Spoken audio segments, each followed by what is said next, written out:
Hola, nuevamente soy yo, Alondra. Espero que en el video anterior Fanny haya abordado muy bien los síntomas y cómo es que se hace un diagnóstico. Bueno, a continuación yo voy a hablarte acerca de la clasificación y tipos de trastorno por déficit de atención. Y bueno, para presentarte la clasificación voy a ocupar el DSM-4 y el CIE-10, de los cuales ya te había hablado anteriormente. Y es que en la actualidad existen dos sistemas de clasificación internacional. Primero te voy a dar la clasificación que nos maneja el DSM-4. La clasificación de acuerdo al DSM-4 son 3 subtipos. El primer subtipo es con predominio inatento, que es cuando solo hay inatención, es decir, cuando al niño le cuesta centrar su atención en una sola actividad o simplemente cuando tú le hablas pues no te está prestando atención. Eso es uno de los principales síntomas de este subtipo. En este caso, la mayoría de los síntomas, si no es que 6 o más, van a encontrarse en la categoría de inatención. Pues como lo menciona el subtipo, simplemente los niños presentan inatención, por lo que es muy probable que presenten síntomas, muy pocos síntomas de hiperactividad e impulsividad. Los niños que padecen este tipo son menos propensos a demostrarlo y tienen dificultades para llevarse con otros niños, pues pueden ser muy tranquilos y es por ello que les cuesta trabajo la interacción con otros niños.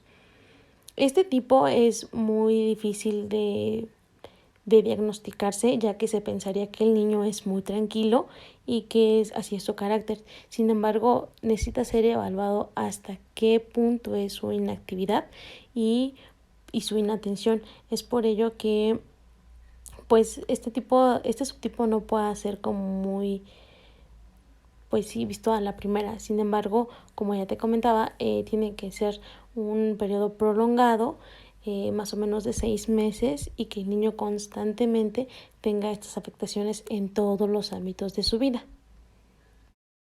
La segunda clasificación que nos presenta el DSM-4 es el subtipo con predominio hiperactivo e impulsivo. Esto quiere decir cuando el niño presenta hiperactividad e impulsividad. Del 10 al 15% de la población mundial que padece un trastorno se ve diagnosticado con este subtipo.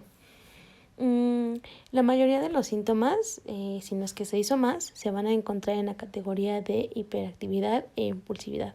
Es decir, los niños van a tener hiperactividad, van a ser como muy juguetones, pueden ser esos niños que terminen muy rápido las actividades y por lo tanto estén haciendo otro tipo de actividades, o por ejemplo estén trabajando en el aula y al mismo tiempo estén jugando.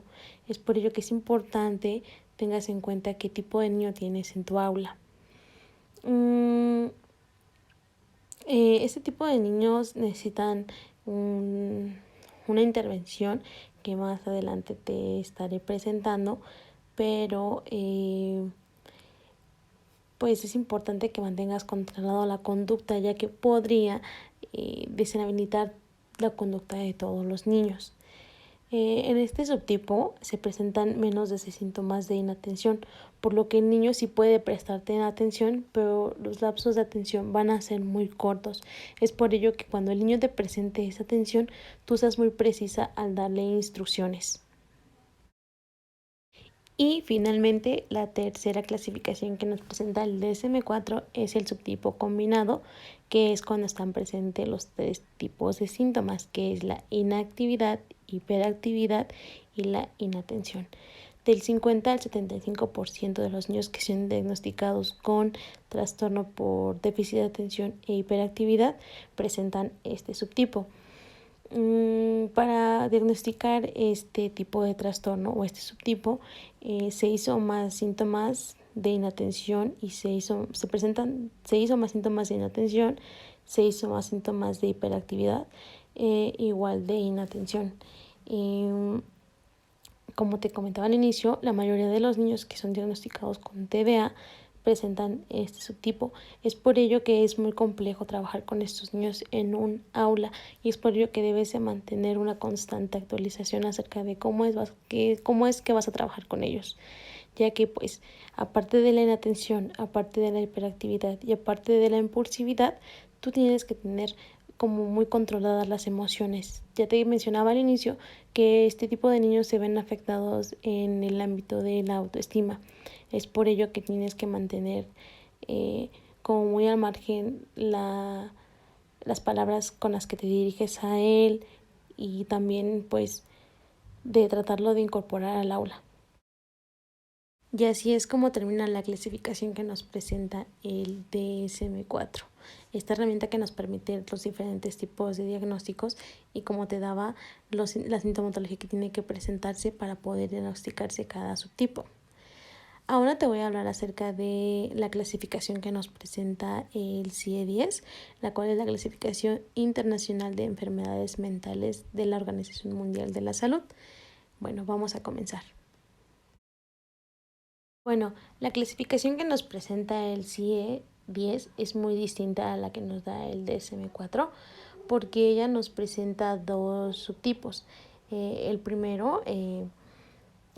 tipo en el que dice que el TDA es uno solo y en el cual deben estar presentes los tres síntomas, los cuales son déficit de atención, hiperactividad e impulsividad, las cuales constituyen el cuadro de alteración de la actividad y la atención.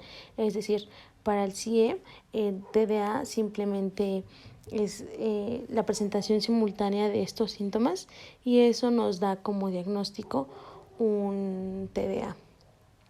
El segundo tipo que maneja el CIE-10 es el trastorno hiperkinético de la conducta. Este trastorno se basa de igual manera como el cuadro anterior, nada más que con diferente umbral, es decir, las personas con trastorno hiperkinético tienen presentan las tres sintomatologías, pero con un umbral distinto. El umbral es un poco menos, es decir, las personas sí tienen inactividad, pero es muy poco, tienen hiperactividad, pero es muy poco, y la impulsividad también es muy poco el umbral que se presenta en este tipo. De acuerdo a lo anterior, es muy probable que si ocupamos el CIE-10 para hacer un diagnóstico, se diagnostiquen menos cuadros a comparación con el DSM-4, ya que el DSM-4 menciona diferentes sintomatología y signos para un diagnóstico y de igual manera nos presenta más clasificación.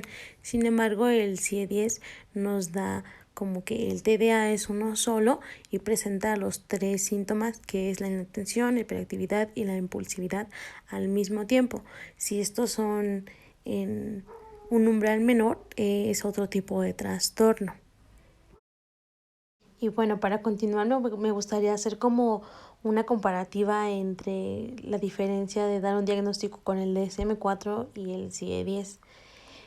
Una de las principales diferencias es que en el DSM-4 existe la posibilidad, a diferencia del CIE-10, que un niño que presente trastorno por déficit de atención del primer subtipo, que es inatento, pueda no tener ningún síntoma de hiperactividad e impulsividad. Y recordemos que en el CIE-10 la primera clasificación nos decía que deben estar presentes ambos síntomas, desde la inactividad, hiperactividad y la impulsividad. Otra diferencia es que si se siguen los criterios del CIE-10, es más probable que los niños con un tipo inatento queden por debajo del diagnóstico y sea indetectable el trastorno de TDA. Sin embargo, no quiere decir que pues no lo presenten, solo que de acuerdo a los criterios diagnósticos del CIE-10 es nulo, pero si lo evaluáramos con los criterios del DSM-4, posiblemente este niño sí presente un tipo de TDA. Es por ello que es importante que cuando te llegue el reporte de un psicólogo a ti, profesor, tengas en cuenta con qué ha sido evaluado este niño y tú misma tomes estas consideraciones y que si es necesario pidas que se te evalúen con ambas herramientas para que tú puedas tener como toda una planificación de cómo trabajar con él en el aula y cómo van a ser las estrategias que tú vas a implementar para trabajar con él. Sin embargo, al usar también el DSM-4 es más probable diagnosticar las formas de hiperactividad e inatención leves en el niño. Sin embargo, esto es contraproducente, ya que se pueden obtener falsos positivos en el diagnóstico y son menos específicos y hay mayor sensibilidad porque se toma en cuenta, o sea, hasta lo más mínimo. Y pues también recordemos que aquí entra mucho en juego el carácter y el temperamento que el niño pues tiene en sí mismo, en su persona, en sus características personales. Es por ello que es muy importante hacer la evaluación en todos los ámbitos en el que el niño se desarrolla. También tomar en cuenta cómo es que responde a cada uno de los incentivos, cómo es que desarrolla cada una de las actividades, si su inatención se debe a que por momentos se encuentra pensando otras cosas o que incluso el niño pues se vea con ciertos lapsos de inatención, pero esto no quiere decir que deba ser diagnosticado con un trastorno de déficit de atención o hiperactividad. Debe ser muy específico el diagnóstico, también debe ser como muy preciso el tiempo se debe de medir de la actividad, de la impulsividad, por qué es que él reacciona impulsivo, por qué él es que es inatento. Deben de tomarse en cuenta diversos factores y como tú, profesor, también tienes que evaluarlo en el aula, que también, por ejemplo, si el niño presenta, no sé, problemáticas en la casa y que esa inatención y esa hiperactividad se deban a ese tipo de situaciones, pero no quiere decir que el niño tenga como tal un trastorno de TDA. Es por ello que es muy importante prestar atención a este tipo de señales y también pedir justamente esta evaluación diagnóstica. Y bueno, esas son la clasificación y los tipos de TDA que se conocen hasta el momento. He tratado de abordarlo nuevamente muy específicamente, esperando que sea de tu completo agrado y que te sea muy útil a ti, profesor, porque es importante tener en cuenta toda la sintomatología, todos los síntomas que presenta y sobre todo cómo es que el niño ha sido evaluado. Pues tú eso te va a servir a ti para que tú implementes las técnicas con las que vas a trabajar, cómo es que tienes que abordar las cosas con él. Por ejemplo, te comentaba hace rato qué es lo que lo pone hiperactivo, qué es lo que lo pone impulsivo, si él de pronto siente enojo porque tú le dices, no sé, mi niño, y él te dice, no, solo así me dice mi mamá. Bueno, pues entonces ahí hay que procurar no hablarle de esa manera. Todo esto va a depender de la manera en la que el niño va pues adaptándose al aula y más adelante vamos a dar técnicas para que tú lo integres en el aula, pero en un primer contacto tú tienes que tener mucho cuidado cómo le hables al niño. Es por ello que primero pues te intentes ser de lo más amable y de lo más cordial con un niño que pues se te presenta normalmente. Obviamente esto tú lo vas a ir diagnosticando conforme vas tratando con él, pero pues si ya esperamos que tengas como muy presente esta sintomatología y digas, ok, si es evaluada así, puede que esto y que el otro. Y tú también ya vayas implementando tus técnicas. Y bueno, este taller va a continuar.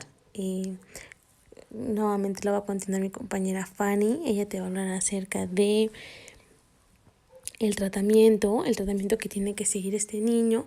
Y pues espero que también te sirva porque todo esto se va a basar tu planificación actualmente. Sé que va a ser difícil para ti, profesor, pero te aseguro que es una experiencia pues gratificante la que se vive al trabajar con este tipo de niños.